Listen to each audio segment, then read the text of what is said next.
right, Lindsey, what's in your lens? I think you're going to love this one today. We're talking about the woke right. So there's a term floating around right now. Like I just said, the woke right. And if you haven't heard it before, you're about to.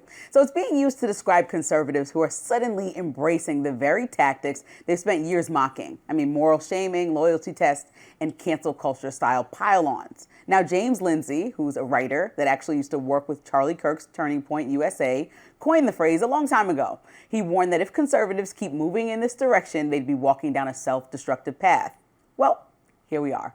In the wake of Charlie Kirk's assassination, the calls for retribution against anyone who dares criticize him have been deafening. Some conservatives want people fired. Some people want publicly shamed, even prosecuted. And here's the irony. Charlie Kirk built his entire career as a warrior for free speech.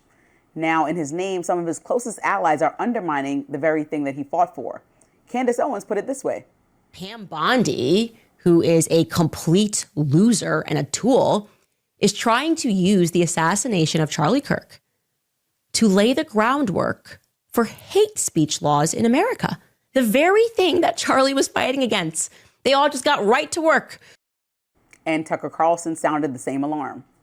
You hope that a year from now, the turmoil we're seeing in the aftermath of his murder won't be leveraged to bring hate speech laws to this country. Even Senator Ted Cruz called out FCC Chairman Brendan Carr's latest move against Jimmy Kimmel's show. That's right out of Goodfellas. That's right out of a mafioso coming into a bar going, nice bar you have here. It'd be a shame if something happened to it. I like Brendan Carr, but we should not be in this business. We should denounce it. And that was a terrible Italian accent, but it was a good point. Now, let me pause right here. Republicans are no strangers to holding each other accountable. They just look at how they spar about Epstein files or call out overcorrections inside their own party. Democrats could actually learn a thing or two from that playbook.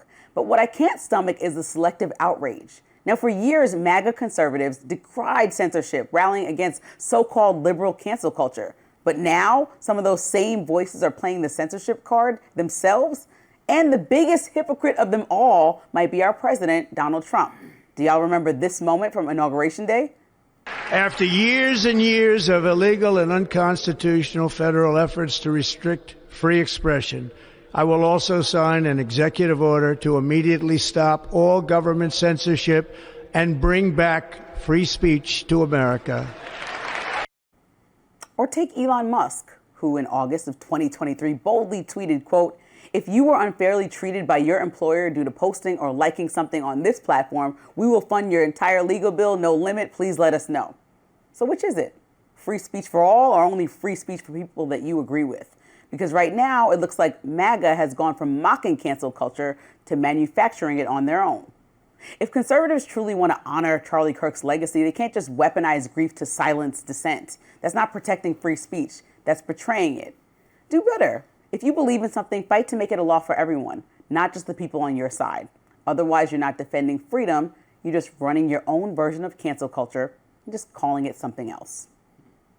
Well, I agree with that point, obviously, Lindsey. I've talked about it a lot in my own work. I don't think everyone on the right is behaving this way. I mean, you showed multiple people. Ted Cruz in his...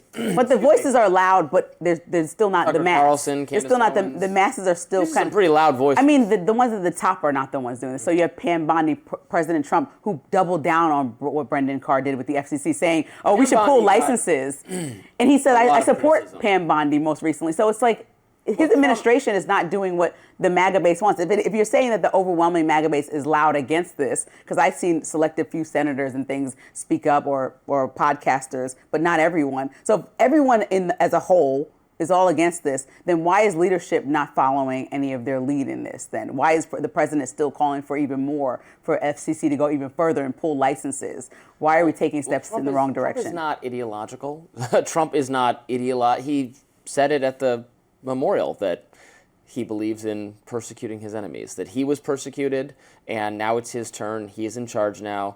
And there's a broader idea on the right that we should not have to play by the rules that Democrats or the left or the liberals refuse to play by. That we would like to be principled about free speech and due process and a bunch of other things, but doing that gets us nowhere because Democrats are going to do whatever they can to win or seize power and harm us. So if we're fighting fair and they're fighting dirty, we should not be fighting fair. Now, my criticism of that way of thinking is, at present, the Republicans do have a lot of power and could be using that power to make, in this metaphor, the game more, or the rules of the game more inflexible and harder to break and bend by Democrats. For instance, if control of the government could make it so the FCC has less to say on political content in general, is less involved in, or that its mandate is narrower. They could abolish it outright. They could do a bunch of different things other than saying, now we are going to persecute Democratic speech in the same way that our speech was persecuted, which is just a recipe for Democrats endless to do disaster. even more next time. And then Republicans will say, well, Democrats are going to do even more next time anyway. And I say, okay, well then let's Democrat-proof the system. Let us blunt the instruments of our oppression so that they will not be used against us. That's my view of what Trump should be doing. Blunt the instruments of the oppressor. Oh, the oppressor. Now the whole conservative party is oppressed. Okay.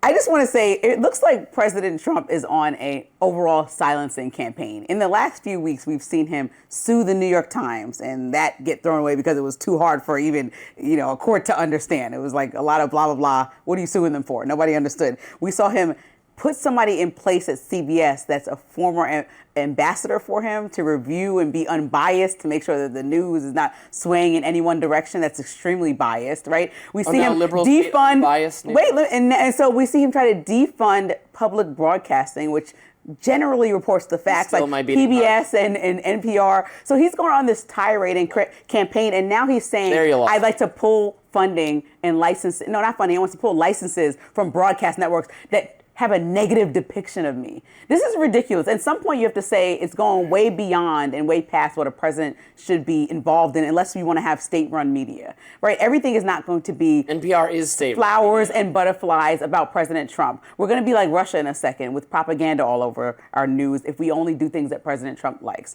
And so that's the path we're going down. And I know that conservatives don't want to go down that path. So I don't even understand why this is a conversation. News has propaganda? No, I don't think that we have Russia propaganda. I think people get it wrong and are supposed to make corrections if they're holding it by journalistic standards, which we see in every magazine and every newspaper. They'll put a little asterisk. And there's even a whole archive page that shows you the original article in case people try to play games and act like they didn't have the original context in the article. So I think we have plenty of checks and balances in our system and plenty of outlets like Newsmax, Fox, Reason that we all named to balance out if you do think that it's so right or left leaning. Well, and speaking of that, one of the things I wanted to bring up on this subject that I was going to bring up in my radar, but we ran out of time. This is a perfectly good time to bring it up now. It feels almost quaint to me to be discussing the FCC saying what you can and cannot say, for broadcast television. Quaint? What do you mean? Most people are getting their news from YouTube and from TikTok and Okay. from there's an entire ecosystem of information delivery that is good for good reason outside the FCC's purview, where the vast majority of people are consuming news and information that way. So you're like, there's this little thing that's the old way. It's like they're aggressively regulating cave paintings when the word has been now we know that, which is a good thing. Some beyond people, the government oversight, and some people get their information from social media. And just to put a button on that, Elon Musk is running Twitter and making it more conservative. Specifically, has his AI answering making it more free, more conservative. No, he's changing the answers for Grok. And then TikTok is now going to be owned by Trump's friends, which I think is also ridiculous. So they are cornering every single information market and going to put naturally disinformation. President Biden signed a law to have TikTok sold off to someone, which I didn't think was a good idea. So here we are. Guess who bought it? Here we are. You're Trump's friends, and now it's a disaster. Well, he shouldn't have done that. Here we are. Lindsey, what is on your lens? We are talking a lot about the economy. So when we talk about the economy, Donald Trump likes to paint himself as some sort of financial savior. The guy who knows how to make America rich again. But if you take a closer look, it's a different story. And it's not just the political opponents that are saying this, it's the people who actually run America's biggest companies. So according to a recent survey from the Yale School of Management shared with Axios, quote, in private, the leaders of some of the country's best known companies say that a number of White House policies have been bad for their businesses. and possibly illegal?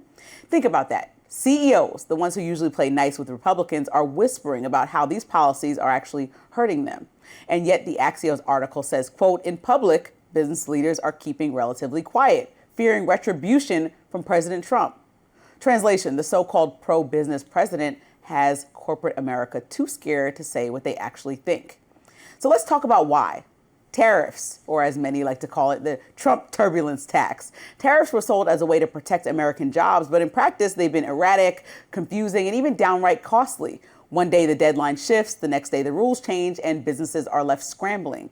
And it's not just annoying, it's destabilizing. 71% of CEOs surveyed in this Yale study said that tariffs were directly harmful to their businesses. And 74% agreed with the courts that Trump's tariffs were flat out illegal as executed. Then there's the Federal Reserve. 8 out of 10 executives said Trump was not acting in the country's best interest by pressuring Fed Chair Jerome Powell to slash the rates. On health care, 76% of them think the policies under Health and Human Services Secretary Robert F. Kennedy Jr. are putting the public health at risk. And let's not forget the new $100,000 fee slapped on H-1B visas, making it harder for tech companies to even hire global talent. So what does this all add up to? Well, businesses are delaying investments, cutting back on hiring, and watching the costs just climb and climb and climb. Consumers, meaning us, are paying more at the register. And the very foundation of our economy, confidence in the rule of law, is being chipped away. Immigration policy is a whole other piece of this puzzle. 8 months into Trump's term, worksite raids have ramped up and the ripple effects hit hard. In California, workforce participation dropped 3.1% in a single month. Among non-citizens, it plunged to 7.2%. That's not protecting jobs. That's actually shrinking our labor force. Farms, construction sites, and food plants felt it first. The rest of us felt it later at the grocery store and in the housing market. And while this is all happening, the federal deficit has ballooned, thanks to large part in Trump's 2017 tax cut paired with new spending. You'll remember that big, beautiful bill. And it's kind of ironic. The man who branded himself as a businessman left the country with a balance sheet that would make any CFO cringe. Now, Jeffrey Sonnenfeld, the Yale professor that organized this gathering of CEOs, summed it up best, saying, quote, they're all afraid of being marginalized by the White House.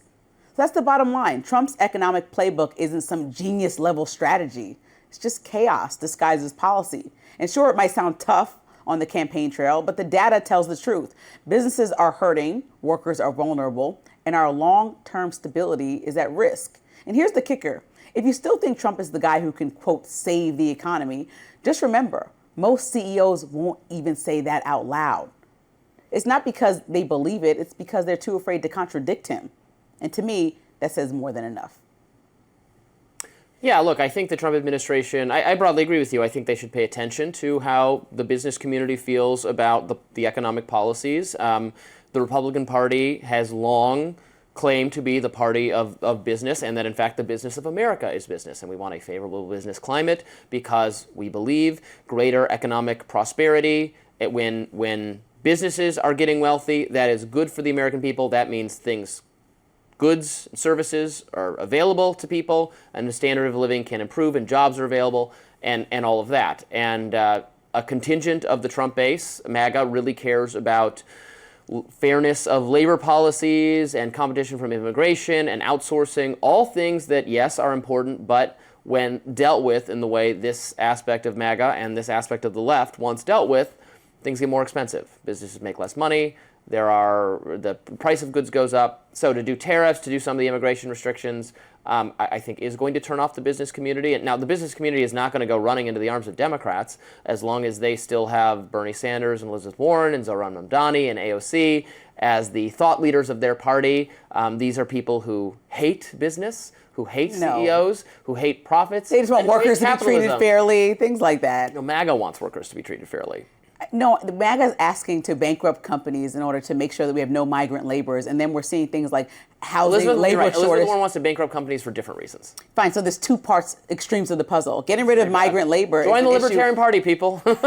He's recruiting. I just think, there's no solid information. There's a lot of chaos, I think, is the biggest overarching issue. Even as recent as yesterday, we talked about these H-1B visas. One person on Trump's team saying, oh, it's going to be annually. Another person saying, no, this is a one-time fee. Like, companies don't even know how to move or speak out loud because they aggregated at Yale all these different CEOs that won't say out loud that they think this is chaos. So you have Netflix CEO, oh, this is a great time. But then other people quietly saying this is a disaster. How do you go from less than $2,000 to $100,000, whether annually or one time? It seems extreme, and it's not going to have incentive to probably bring in more workers. It's probably just going to pile more work on one American person that's already working there, and then make us not competitive in a global space. And that's just one instance. I mean, over the last few weeks, they can contract out. They'll just hire the people, keep them in India and China. Right, just keep them there and make their economy boost. And then as well, there's companies here that are in the agricultural space. Like I think we talked about John Deere. They'll move to London and work remotely from there. Anywhere, pretty much. And that's why I'm just like, why is MAGA not calling out the fact that the economic policy so far is not at all a mirror of anything that he said on the campaign trail? I mean, the tariffs, he said they would start working immediately. Business leaders are saying that it's a disaster. Immigration, he said that he would go after criminals and violent offenders. He's going after everybody. People can't even work. And the California, you saw migrant labor has dropped by a significant percentage. I think MAGA's thinking is they can do these policies, which the base wants, which are popular with blue-collar labor union type people who have been traditionally Democratic voters, who are trying to bring into the Republican fold. They can do those policies, even if they're bad for the economy and they're bad for businesses. They bring in new voters. But the policies aren't bad enough that they lose the Republican CEO because who are they going to vote for? They're going to vote for Democrats. I'm explaining to you why they're never going to vote for Democrats. So they're going to keep, those people are going to be upset about it, and I'm upset about it. I agree with them. I am ideologically sympathetic to that group, but they're not in danger of losing their votes because there's no rival party competing for their vote.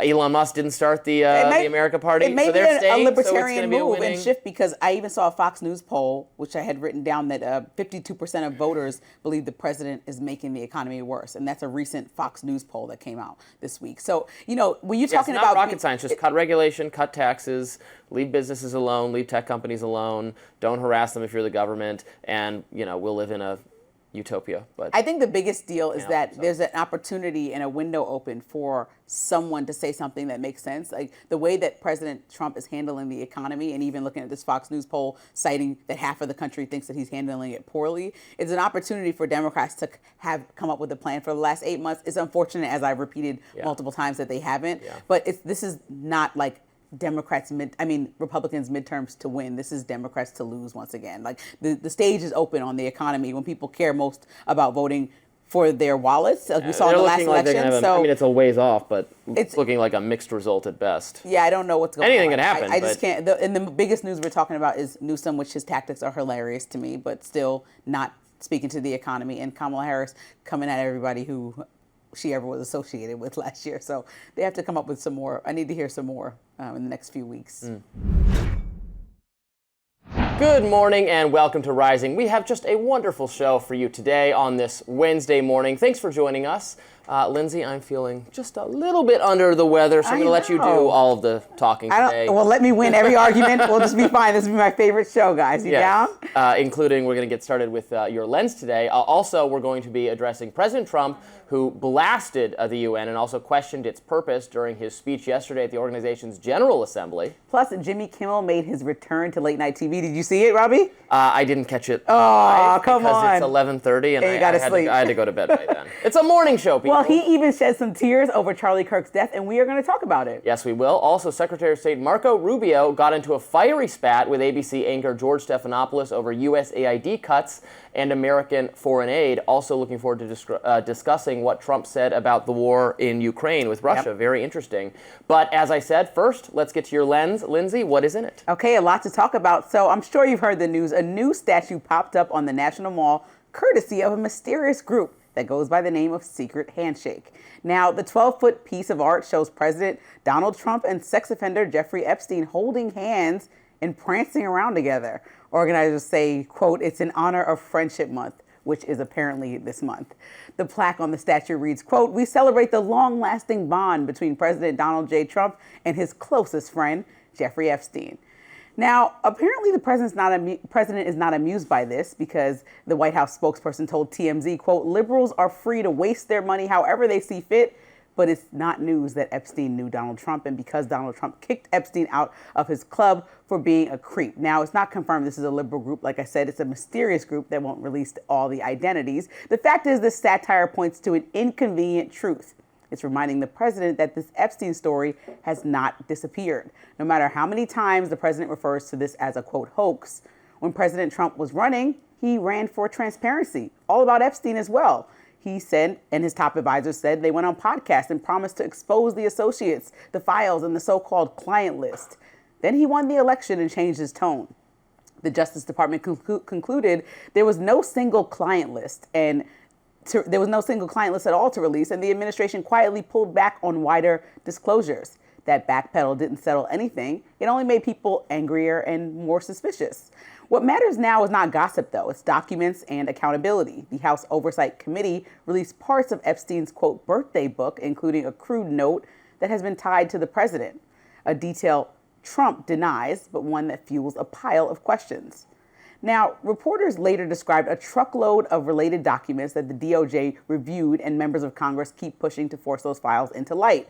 So when the FBI director, under pressure in Congress, starts reciting his ABCs, instead of answering whether Trump's name was in the files, it raises alarms.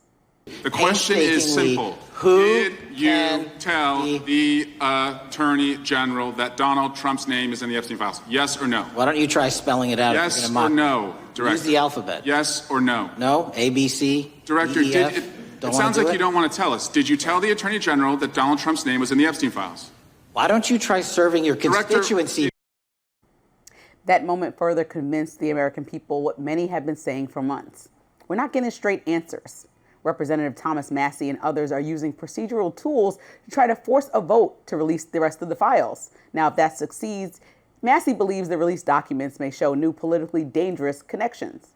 I think it's going to be embarrassing to some of the billionaires, some of the donors who are politically connected to his campaign.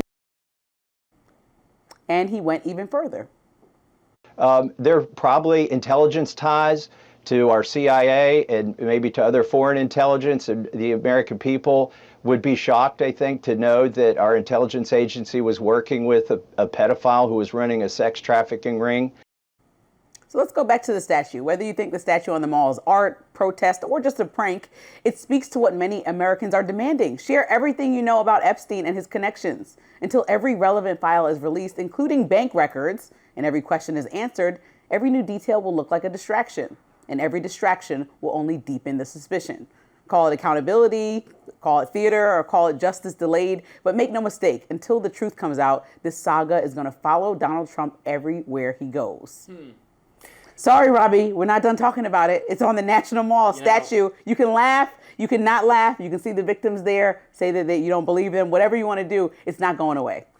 I was coming home yesterday on my scooter from the offices of Reason Magazine, where I also work, and this is right along my route home. So I passed this statue. I had no idea what it was because I was on the other side of it. Okay. So I didn't know who was holding hands there. I guessed wrongly that it was Trump and like Putin or something. Then I got home and then I saw it online that it's Trump and Epstein. So oh man, I wish I would have met you there. I could have took a picture of you. Har har. This is deep. This is so amusing for people. It's fine. It's freedom of speech, freedom of expression.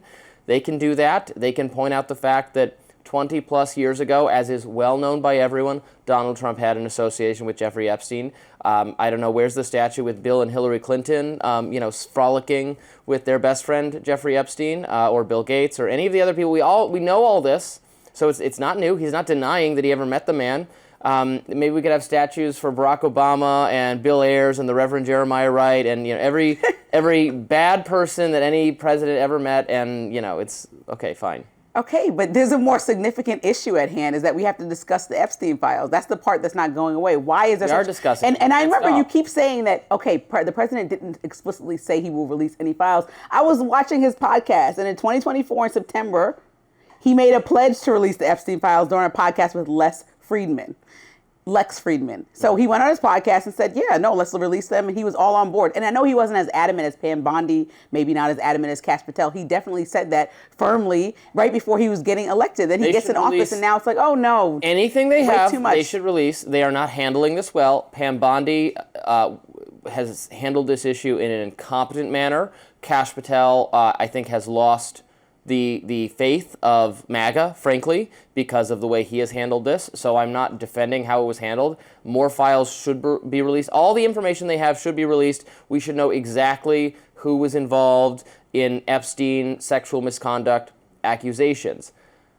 However, we also have, when these victims, so-called victims, alleged victims, stand up, well, they have the information. They can't say it because they took million-dollar paydays to withhold that information. If you look at their stories, they changed remarkably over time. There are clearly false accusations involved in this as well. There just are. We know there are because Virginia Giuffre, the most prominent and important of the accusers, herself recanted an accusation that she made against Alan Dershowitz. So there are major issues of credibility and false accusations here, which is why it's a little bit more complicated than just I support releasing everything, but a little bit of caution is being shown because this has been clearly weaponized against just rich and powerful people who had met Epstein and didn't engage in any sexual abuse. Fine, which include, by the way, we can pretty much definitively say includes Donald Trump and Bill Clinton.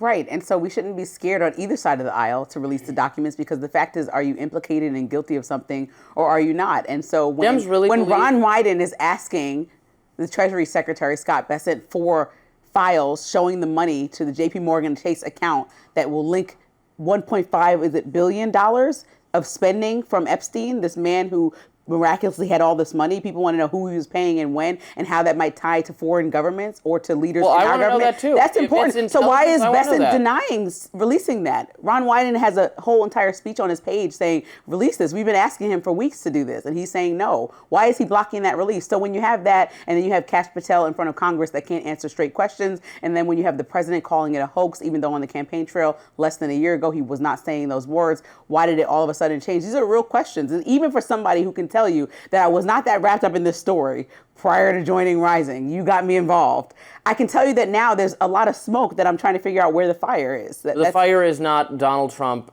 was sexually abusing. And that's not what it needs to be. It has to be you are where the buck stops. You are the president.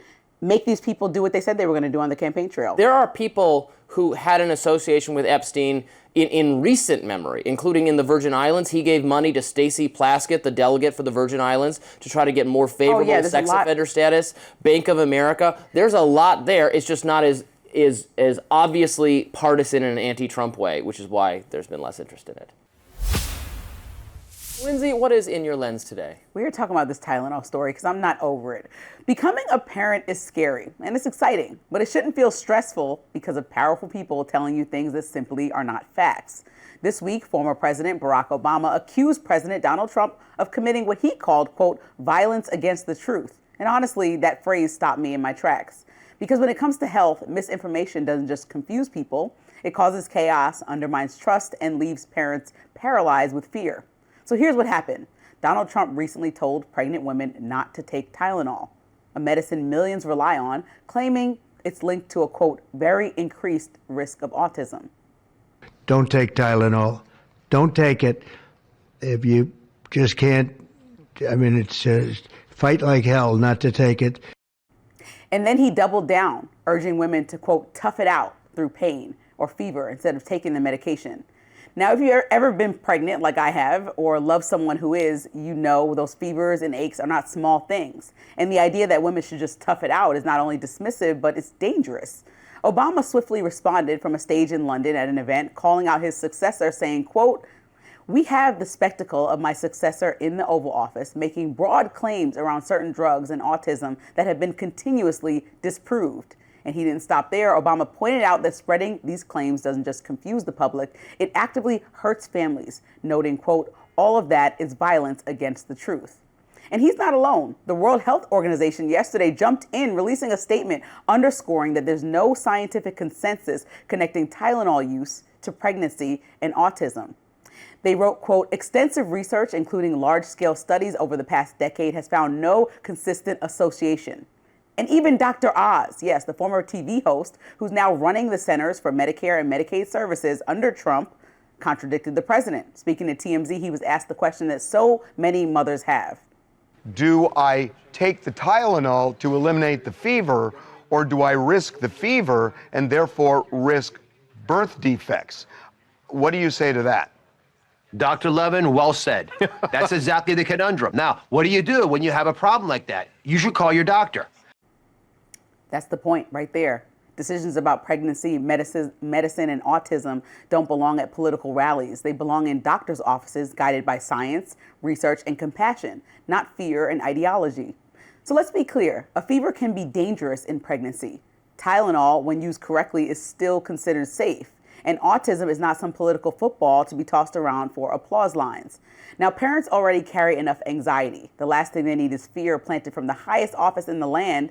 When the leaders spread half-baked science, it doesn't protect families, it puts them at risk. That's not leadership, that is recklessness. Or as Obama put it, that is, quote, violence against the truth.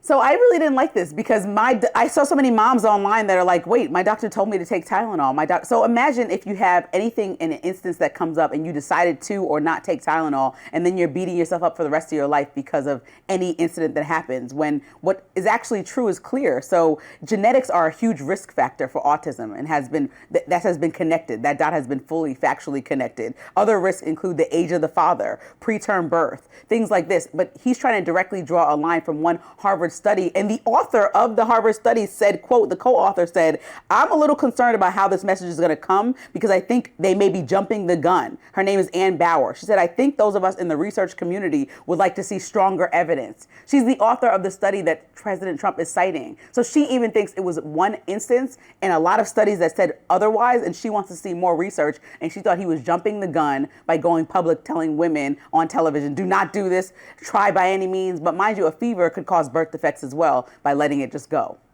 I was looking at my phone because I was trying to pull this up. What am I to make of this tweet? We actually don't we actually don't recommend using any of our products while pregnant. Thank you for taking the time to voice your concerns today. That is a tweet from Tylenol, the company. Well, in 2017. Okay. So they don't even. Yeah, you're not supposed to take a lot of medicine while you're pregnant. And since only one of us has been pregnant, Robbie, let me tell you. Well, that's what Trump said. If I have a fever, you have to take it because you have a fever. He's like, fight like hell.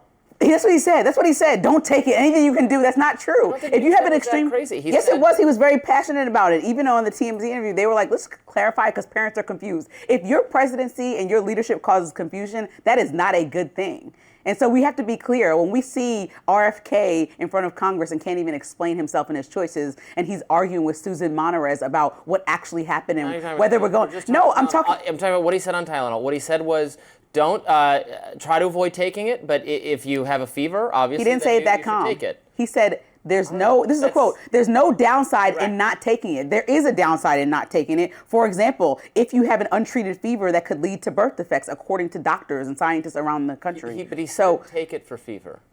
He did not. I'm quoting this man. He didn't say, he said, fight like hell. These are quotes. He had very aggressive language, and then RFK came behind him.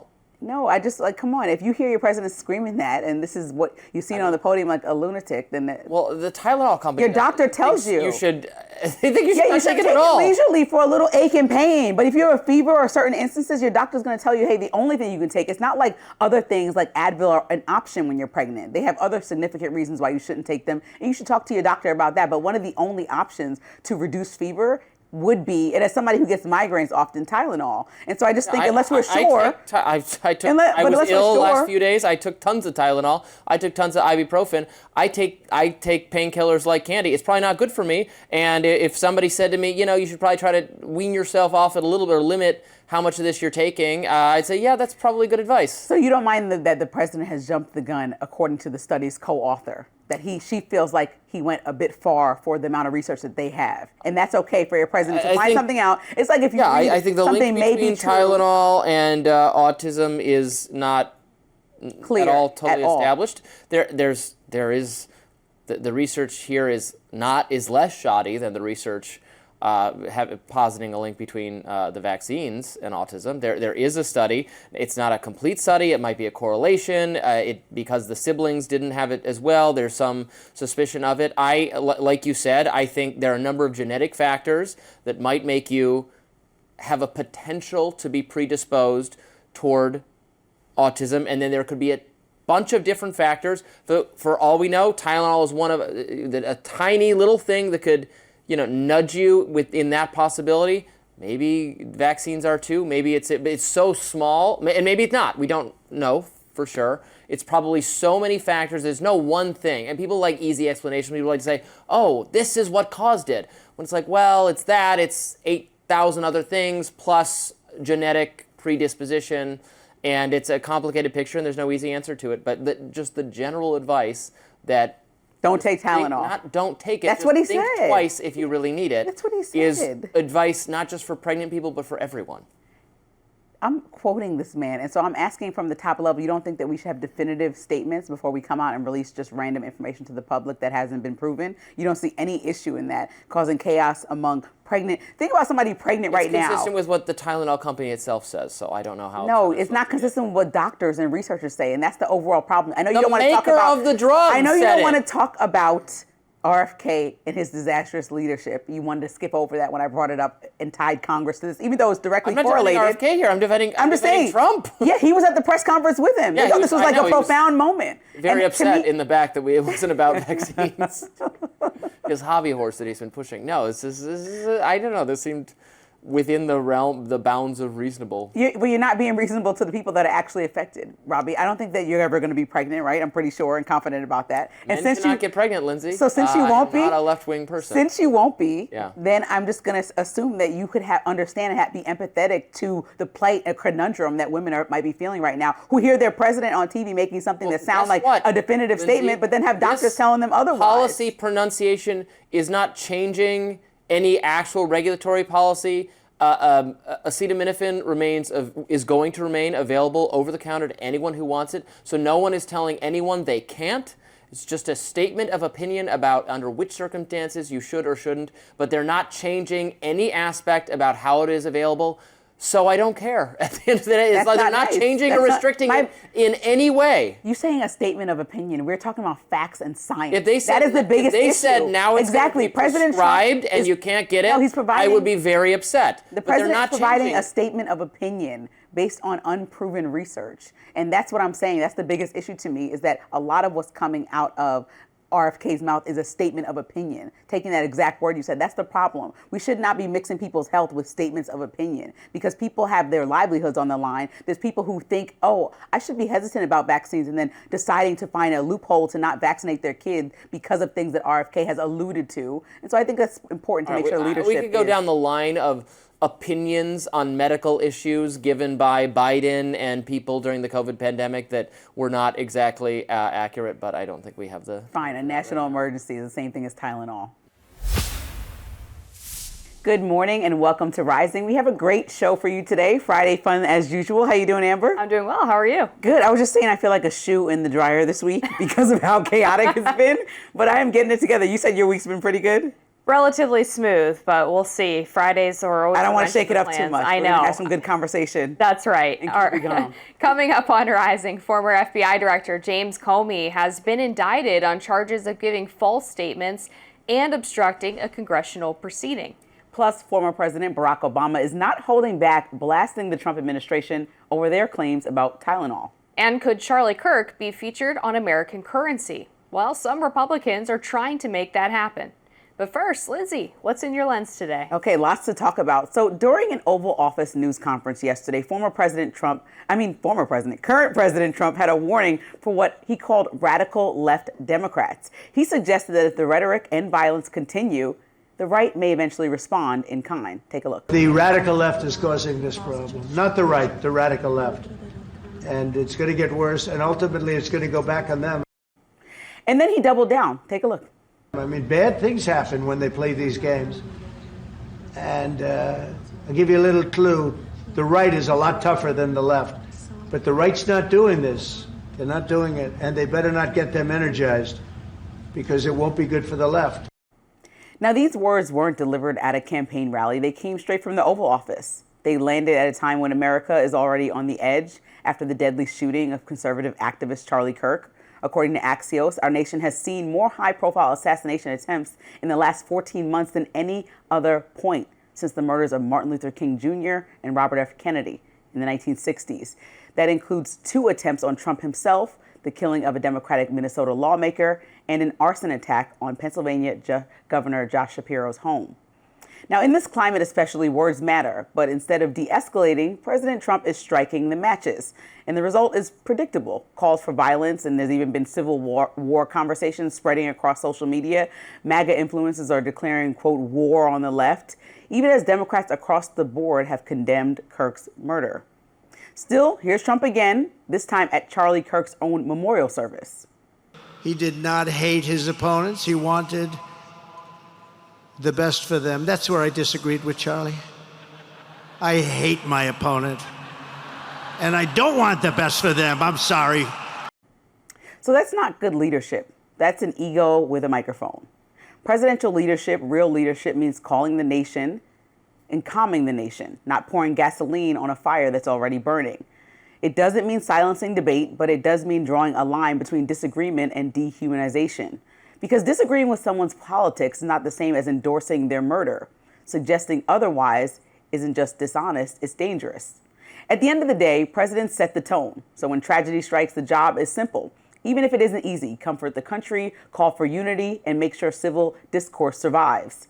Right now, we don't need someone daring Americans to fight one another. We need someone reminding us why democracy is worth fighting for together.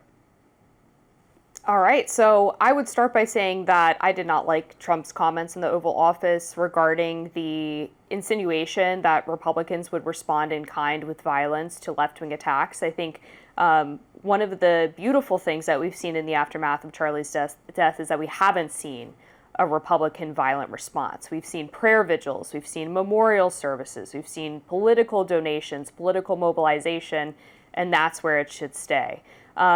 I do think the comments made at the memorial service from Trump are a little bit different, where he talked about, I do hate my opponents and I don't want what's best for him. For me, that moment was really about comparing and contrasting himself with Charlie Kirk's Christian message. And he says in the aftermath of those comments, I'm sorry, Erica, maybe you can change my mind. And to me, that was a delineation of Charlie. He's sort of acknowledging that Charlie was a better man and a better Christian than him, and acknowledging how difficult it is not to hate people who disagree with you. So I didn't think that was quite on the same level as what he said in the Oval Office. And also, I thought that Erica Kirk's speech was so beautiful. Just the moment that she was able to say, forgiving someone who just murdered her husband is something unfathomable, right, even as I was a viewer at home.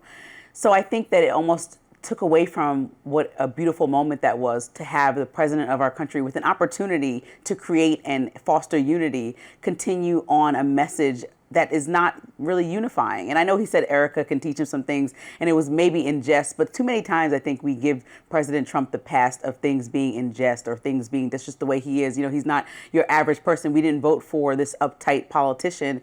But I just know that, in fact, in the past, when we've had extreme tragedy, even most recently in Texas at the ICE facility, immediately he's jumping to figure out who to blame instead of saying this murderer needs to, well, the man unfortunately killed himself, so he can't be brought to justice.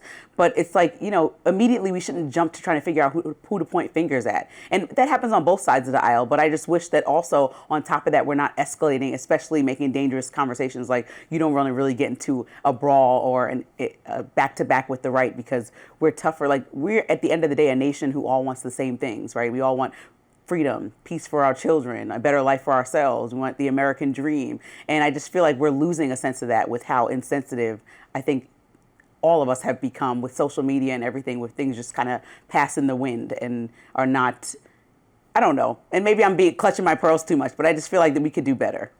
Yeah, look, I want calls for unity. I want the nation to be unified, but one of the things that really troubled me after Charlie's murder, agreeing with a lot of the things that he said and being part of the conservative movement, was learning how many self-identified liberals are willing to justify political violence, whether it was the thousands of TikToks that we saw from people who are in positions of relative authority, like healthcare workers or teachers. And then also hearing ABC News anchors or commentators, rather, saying that Charlie brought him on himself because he was spreading hate.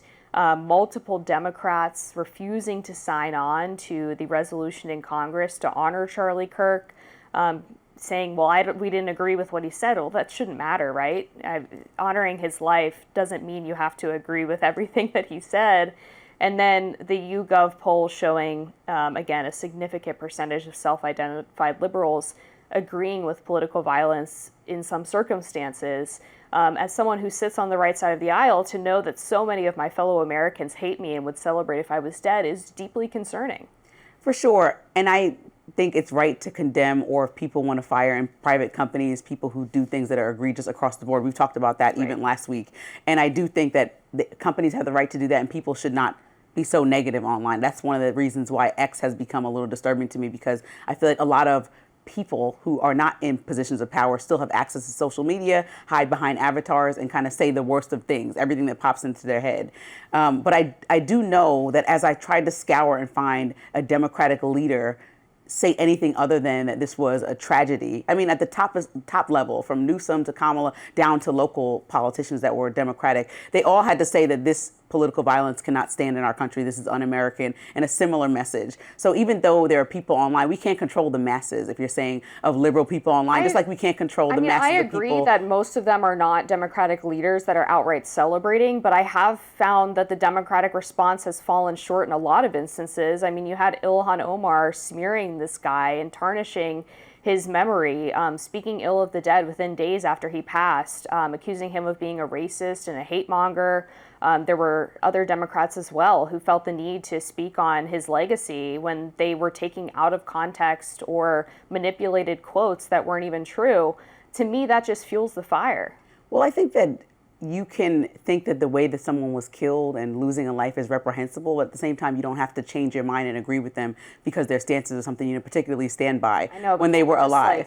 We could have definitely, but I mean, even in Congress, like a lot of those Congress people said that they're condemning. Well, a lot of people in Congress said they do want to push a bill forward to stop political violence. They don't think it needs to be in Charlie Kirk's name, and that has to be a comfortable conversation to have at this point because it's our government, and it doesn't have to be, but it can be. And some people proposed that, and others said, no, let's just make a bill about political violence. So I don't think that Democrats were not on board for that. Well, I mean, he was the one who was assassinated, though. So to be like, well, we're not. But we should do it in the Minnesota lawmakers' name as well. That's what I mean. There's a lot of people we could do it in their name. I know. We can do it in all. A lot of people bring up the Hortman thing, and look, I understand that was a tragedy, and Republicans across the board condemned it. I mean, the Mike Lee joke, I think we both agree, should and was condemned by basically everybody. But the reality is, no one knew who they were before they were killed. And so trying to elevate them to the level of Charlie Kirk to say, like, wait, having a position that's actually a congressional position versus someone who's outside of Congress who just had influence, somebody should be held at a higher regard than the other person when they pass? My point is that the Democrats are often bring that case up as they're supposed to have the same level of influence that Charlie did, or that the same number of people who knew them. It's a tragedy nonetheless, but it's not the same. But even with Gabrielle Gifford, right, we could have put it in her name. There's so many instances where we have an opportunity to put it in everyone's name who was a victim of political violence. And some people just said maybe not only Charlie Kirk, and that conversation it shouldn't offend people. It should just be open to dialogue and wanting to solve the issue of political violence, no matter what it's called. It just seems to me like a rather weird thing to get hung up about, is that it's in Charlie's name when he was the person who was assassinated. That's all I'm saying.